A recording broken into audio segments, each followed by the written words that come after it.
Vector is another very simple tool to use on the fractals. It's this purple line that you see right here. So as we know, when we're above pivot, we're bullish, below pivot, we're bearish. But now we're going to add one step to that, is the vector. So when we're above pivot and above vector, again, our bias stays bullish. But when we go and we're above pivot, but then cross below vector, that's when our bias switches to bearish. It's never a guarantee, but what we're looking for when we're holding below vector is a move back towards pivot. Same thing for the downside. When we're below pivot and below vector, we're bearish, but when we're below pivot and cross above vector, we start looking for a move back to pivot.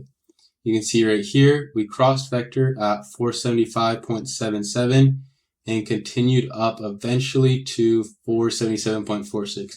So just under a $2 move. This is a very small move when using this tool, but it's very good for finding potential reversals. Same thing down here, 462.74, we crossed vector. You could say, okay, this is my entry long. Now we're looking for a move back to pivot. And we had a move all the way up to 464.92. This can be used on multiple time frames. For example, this is the 10-way 15-minute. It works well on the 7-way 1 hour. And you can see here, we had a move up, eventually crossed back below vector. Now we expect to move back down towards pivot. Right here, we were at 453.2. And over the next 2 days, we crossed back below pivot, held below vector, and moved to a low of 449.58.